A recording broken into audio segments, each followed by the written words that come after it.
लक्ष्मी 40 वर्ष अपने पति विकास संग बच्चों के साथ माता वैष्णो देवी की सीढ़ियों से उतर रही थीं।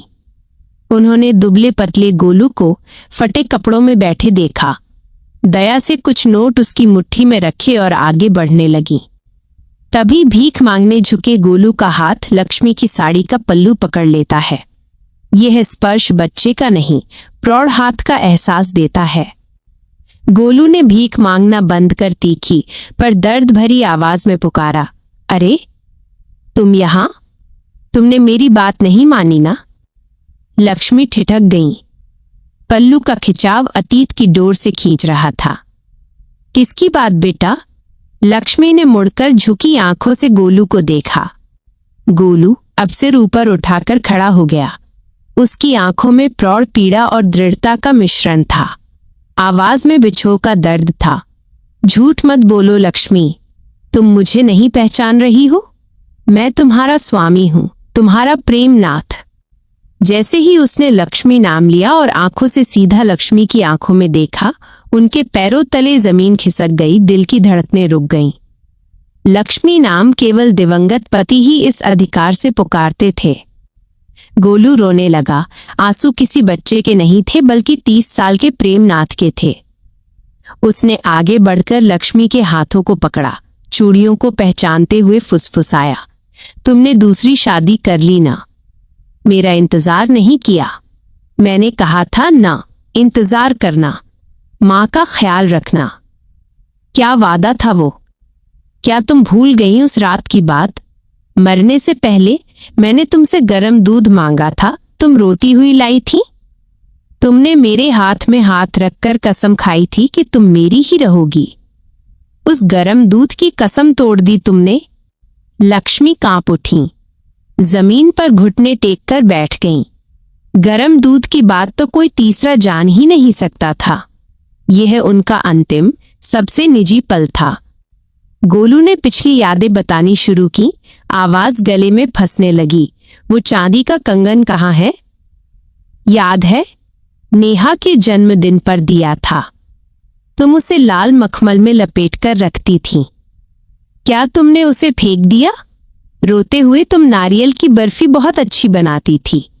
मरने से पहले मैंने वही मांगी थी। अब क्यों बनाती हो? इन बातों ने सारे संदेह तोड़ दिए। लक्ष्मी ने फूट फूट कर रोते हुए गोलू को अपनी गोद में उठा लिया। तुम कहाँ चले गए थे मेरे नाथ? उन्होंने छाती पीटते हुए कहा। मैंने इंतजार किया, पर मेरी मजबूरी, बच्चों की खातिर दूसरा घर बसाया। माफ कर दो मेरे प्रेम। गोलू ने छोटे हाथ लक्ष्मी के चेहरे पर रखे। प्रेमनाथ के स्नेह से कहा, मेरी बूढ़ी माँ। माँ कैसी है? तुमने उनका ख्याल रखा ना? मुझे बस इतना याद है, मैं 30 साल का था। सांस की तकलीफ हुई, फिर अंधेरा, और फिर मैं यहां इस गरीबी में आ गया। मुझे अपने घर जाना है लक्ष्मी, अपनी माँ, अपने बच्चों के पास। तुम मुझे ले चलोगी ना?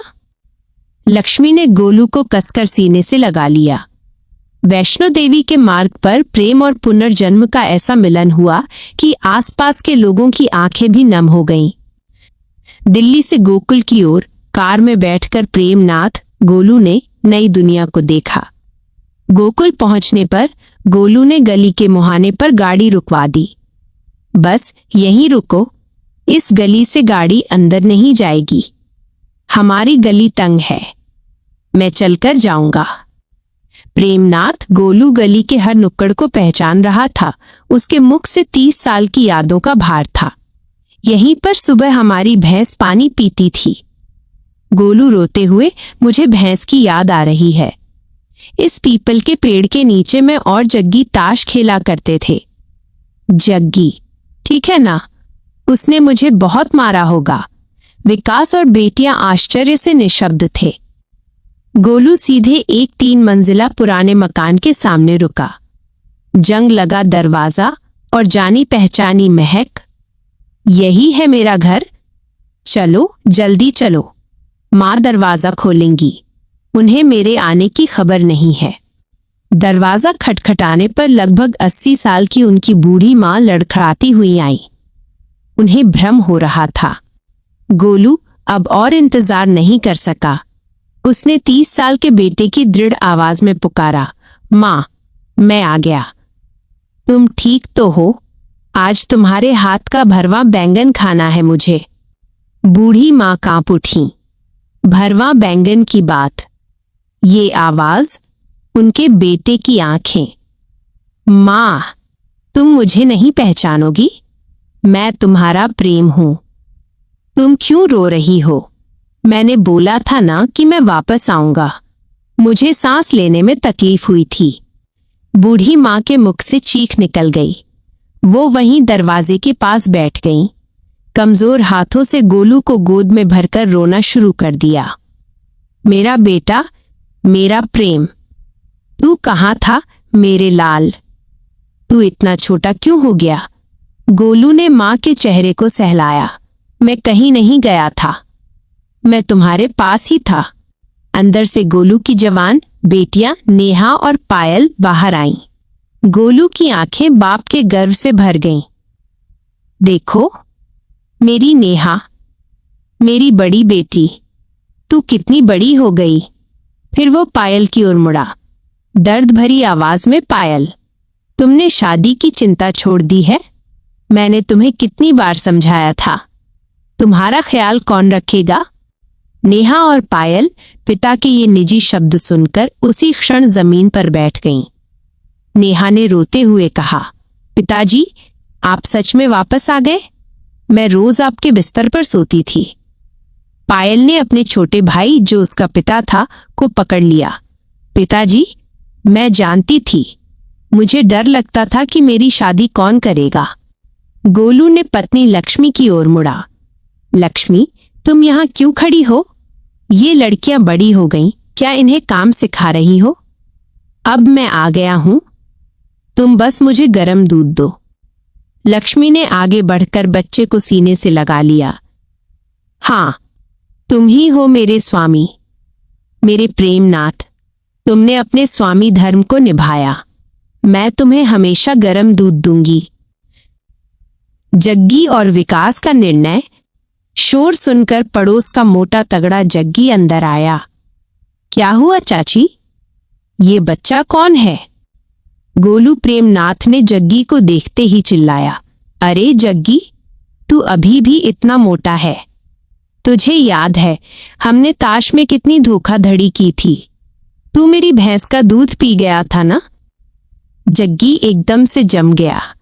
धोखाधड़ी और भैंस के दूध की बात केवल वे दोनों जानते थे। वो धीरे से झुका और फुसफुसाया, भाई, तू कौन है? ये तो प्रेम की आवाज लगती है। गोलू ने जग्गी की पीठ पर जोर से मारा। अबे बेवकूफ, मैं तेरा दोस्त प्रेम हूं। चल, उठ, मेरे लिए गरम जलेबी ला। याद है हम छत पर खाते थे। जग्गी रोते हुए घुटनों के बल बैठ गया। प्रेम, तू सच में आ गया। मैं रोज पीपल के पास जाता था। जलेबी, मैं अभी जाता हूं। इस मिलन ने पुनर्जन्म पर पड़ोसियों की मुहर लगा दी। एक रात विकास ने लक्ष्मी से एकांत में बात की। लक्ष्मी, मैं मानता हूं ये चमत्कार है, वह प्रेमनाथ ही है, लेकिन मेरा स्थान अब क्या है? क्या मैं सौतेला पिता ही बना रहूंगा? लक्ष्मी ने विकास के हाथ पकड़े। विकास जी, आप मेरे जीवन में भगवान बनकर आए।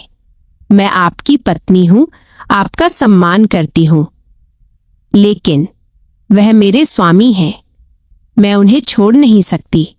विकास ने गहरी सांस ली और कहा, ठीक है, मैं समझता हूं, मैं इस घर को नहीं छोड़ूंगा। मैं तुम्हारे बच्चों का पिता बना रहूंगा और गोलू का बड़ा भाई चाचा। तुम मेरी पत्नी हो, मैं तुम्हारे साथ रहूंगा। इस असाधारण समझदारी के साथ गोकुल में एक अद्वितीय परिवार अस्तित्व में आया। लक्ष्मी, आत्मिक स्वामी प्रेमनाथ, गोलू और जीवन साथी विकास, दोनों के बीच। प्रेमनाथ, गोलू, घर के मुखिया की आत्मा बच्चे के शरीर में। मां के पास सोता, बेटियों को डांटता, लक्ष्मी से पति के अधिकार से काम करवाता। विकास परिवार को सहारा दिया। गोलू की देखभाल एक बड़े भाई की तरह करता। प्रेमनाथ गोलू अक्सर विकास को देखकर हंसते थे। विकास, तुम्हें मेरे बच्चे पालने पड़े। तुम अच्छे आदमी हो। धन्यवाद। और विकास जवाब देता, गोलू भाई, आप सिर्फ शरीर से बच्चे हैं, पर आप मेरे बड़े हैं। इस प्रकार प्रेमनाथ ने अपना धर्म निभाया और लक्ष्मी ने अपने प्रेम को भी जीवित रखा। गोकुल में ये परिवार प्रेम, त्याग और सहजीवन की अद्भुत कहानी बन गया था। तो दोस्तों, कैसी लगी आपको हमारी ये कहानी? कमेंट बॉक्स में कमेंट कर अपनी राय जरूर लिखें। और अगर कहानी अच्छी लगी हो तो वीडियो को लाइक कर दीजिए और चैनल पे पहली बार विजिट कर रहे हो तो हमारे चैनल क्राइम वार्ता को सब्सक्राइब कर लीजिए। धन्यवाद दोस्तों।